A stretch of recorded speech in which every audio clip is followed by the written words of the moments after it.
Hello everyone, this is Anshu and welcome to revision classes.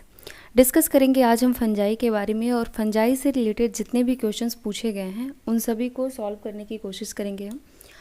तो चलिए lecture को शुरू करते हैं। सबसे पहले तो हम थोड़ा सा फंजाई के बारे में समझ जाएं कि फंजाई है क्या। फंजाई, जिसको कि हिंदी में कवक कहा जाता है, ये एक यूकैरियोटिक ऑर्गेनिज्म है। यूकैरियोटिक ऑर्गेनिज्म होने का मतलब कि इसका जो न्यूक्लियस है वो उसमें न्यूक्लियर मेम्ब्रेन भी पाया जाता है और उसके अंदर न्यूक्लियोलस भी होता है। ये ट्रू न्यूक्लियस पाया जाता है इसमें। यूकैरियोटिक ऑर्गेनिज्म होने के साथ साथ ये मल्टी सेलुलर होते हैं। अभी जब हम क्लासिफिकेशन पढ़े थे तो 5 किंगडम क्लासिफिकेशन में हमने देखा है कि मोनेरा आता है, protista, fungi, Plantae and animalia. यहाँ पे मोनेरा प्रोकैरियोट्स था। प्रोटिस्टा में हमने देखा कि ये यूकैरियोटिक तो है मगर यहाँ पे सभी यूनिसेलुलर हैं।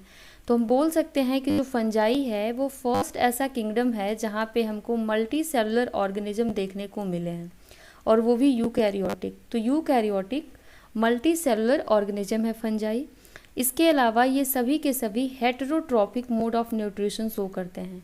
हेटेरोट्रॉपिक मोड ऑफ न्यूट्रिशन, अब इसका मतलब क्या हो गया कि इनमें क्लोरोफिल एब्सेंट होता है। जब क्लोरोफिल नहीं रहेगा तभी तो ये सारे के सारे प्लांट सेल्फ सफिशिएंट नहीं होंगे कि ये सभी के सभी फंजाई सेल्फ सफिशिएंट नहीं होंगे कि ये अपना खाना खुद से बना सकें और ये दूसरे पे डिपेंडेंट रहते हैं, इसीलिए इनको हेटेरोट्रॉफिक बोला गया है।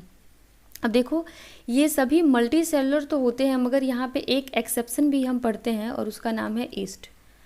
तो ईस्ट यूनिसेलुलर होता है और ये एक एक्सेप्शन है फंजाई में। इसके अलावा फंजाई से रिलेटेड कुछ और टर्म्स हैं, जैसे कि फंजाई की पूरी बॉडी माइसीलियम से मिलकर बनी होती है। तो ये टर्म आप याद रखिएगा, पूरी बॉडी माइसीलियम से मिलकर बनी है और इसकी एक यूनिट को हम हाइफा बोलते हैं। और ये जो हाइफी है ये दो तरीके का हो सकता है, या तो ये सेप्टेट होगा या ये कैसा होगा, एसेप्टेट होगा। जब हाइफी सेप्टेट होती है तो कहने का मतलब है अगर ये एक फिलामेंटस हाइफी है तो बीच बीच में सेप्टा लगे होंगे, मतलब इसको डिवाइड करने के लिए सेप्टा होंगे जो कि इसको यूनी न्यूक्लिएटेड बना देंगे। यहाँ पे एक एक न्यूक्लिएट होगा।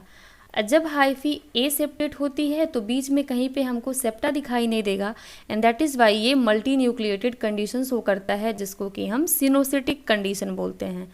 सिनोसिटिक कंडीशन। तो अभी हमने थोड़ा सा ओवरव्यू लिया फंजाई के बारे में कि फंजाई में क्या क्या चीज़ें हैं जो कि हमें ये क्वेश्चन आंसर शुरू करने से पहले एटलीस्ट जानना चाहिए। तो ये हमने देख लिया। अब चलिए हम अपना क्वेश्चन आंसर शुरू करते हैं। तो अपना पहला क्वेश्चन देखो कि हमारा पहला क्वेश्चन है, which of the following is a holocarpic fungus. अब फिर से देखो, यहाँ होलोकार्पिक पूछा है। होलोकार्पिक फंगस का मतलब समझ जाओ, होलोकार्पिक में ऐसा फंगस जिसकी कंप्लीट बॉडी या फिर जो पूरा का पूरा थैलस है फंगस का वो एक रिप्रोडक्टिव ऑर्गन की तरह बिहेव करता है या फिर रिप्रोडक्टिव बॉडी बन जाता है। तो फंगस का पूरा बॉडी अगर रिप्रोडक्टिव बॉडी बन जाए तो उसको हम बोलते हैं कि वो है होलोकार्पिक फंगस। और अगर कोई स्पेसिफिक एक ही बॉडी फंगस के पूरे थैलस में कोई स्पेसिफिक स्ट्रक्चर ही रिप्रोडक्टिव स्ट्रक्चर बनाए तो उसको हम यू कार्पिक बोलते हैं। ठीक है, तो यहाँ होलोकार्पिक का मतलब फुल बॉडी बिहेव लाइक अ रिप्रोडक्टिव ऑर्गन। यहाँ पे हमसे नाम पूछा गया है तो वो हमें याद करना है, वो है सिंकाइट्रियम। सिंकाइट्रियम एक ऐसा फंगस है जो कि होलोकार्पिक फंगस होता है। चलिए नेक्स्ट क्वेश्चन देखते हैं।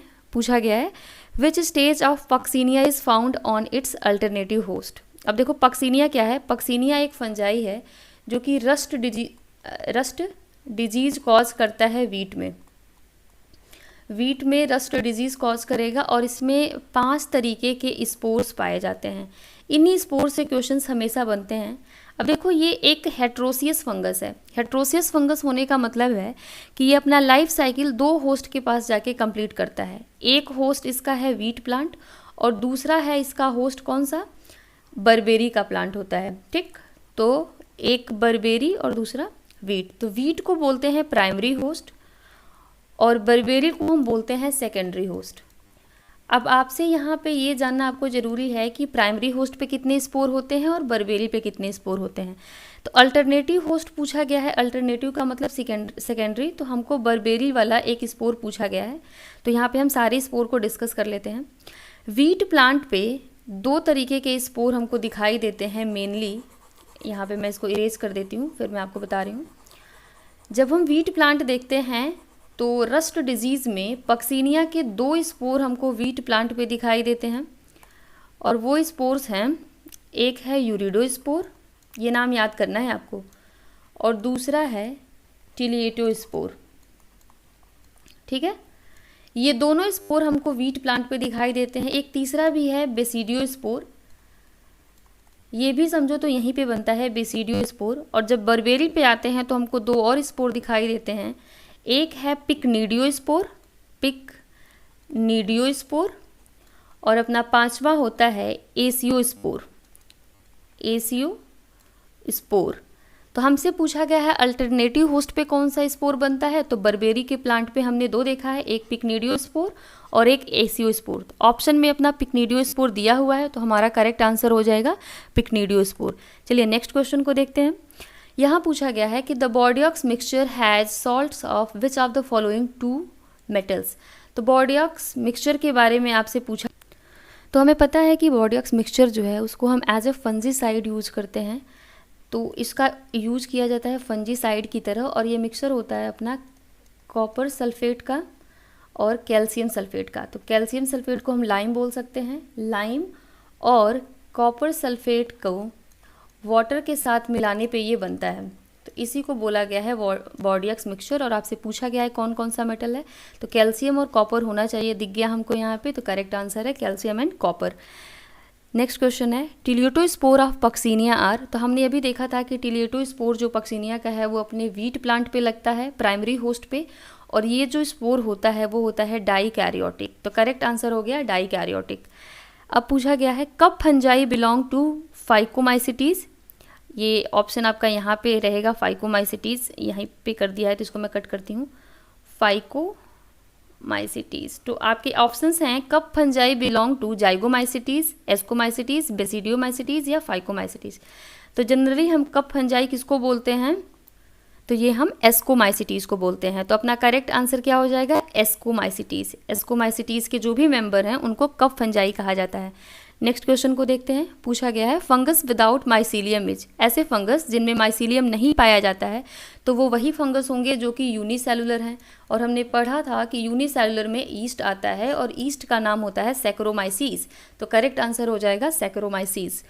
नेक्स्ट क्वेश्चन है red rot of sugarcane is caused by. अब ये भी एक नाम से रिलेटेड क्वेश्चन है। गन्ने का रेड रॉट डिजीज किसकी वजह से होता है, तो इसका करेक्ट आंसर है कोलेटोट्राइकम फैल्केटम। ये एक फंगस है और इसके वजह से ये बीमारी होती है गन्ने में। नेक्स्ट क्वेश्चन है एडिबल फंगस इज। ऐसा कौन सा फंगस है जिसको कि खाया जाता है, तो इसमें करेक्ट आंसर है अपना मॉर्शेला। मॉर्शेला ऐसा फंगस है जिसको कि खाया भी जाता है। चलिए नेक्स्ट क्वेश्चन को देखते हैं। विच of the following is heteroecious fungus. अभी हमने देखा था पहले ही क्वेश्चन में। हेट्रोसियस फंगस का मतलब होता है लाइफ साइकिल के लिए या फिर लाइफ साइकिल कंप्लीट करने के लिए 2 होस्ट की ज़रूरत जहाँ पे पड़े उसको बोलते हैं हेट्रोसियस फंगस। और एग्जाम्पल है अपना पक्सीनिया, एक वीट प्लांट था और दूसरा बर्बेरी का प्लांट। नेक्स्ट क्वेश्चन है अपना fungi differ from algae in having. अब ये पूछा गया है कि फंजाई एल्गी से क्या ऐसा फंजाई में है जो कि एल्गी में नहीं है। तो फंजाई की जो सेल वॉल है वो काइटिन से मिलके बनी होती है और सेलुलोज से, जबकि एल्गी सिर्फ सेलुलोज से मिलके बनी होती है।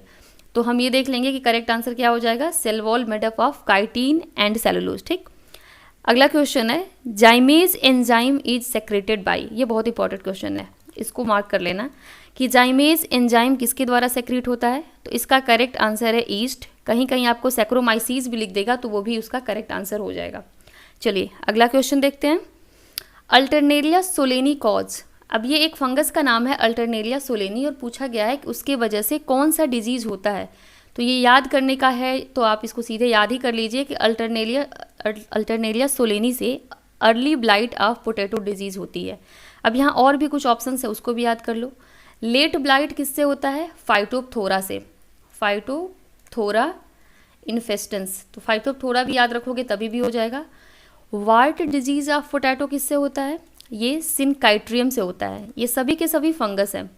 सिनकाइट्रियम में हमने एक और चीज़ पढ़ा था कि ये होलोकार्पिक होता है। ठीक, विल्ट ऑफ अरहर फ्यूजेरियम की स्पीसीज से होता है। ये सभी नाम आप याद कर लेना, आगे कहीं ना कहीं क्वेश्चन में दिख जाएंगे आपको। तो हमसे पूछा गया है अल्टरनेलिया सोलेनी से क्या होता है, तो वो आंसर है अपना अर्ली ब्लाइट ऑफ पोटैटो। अगला क्वेश्चन देखिए, perfect stage of fungus means.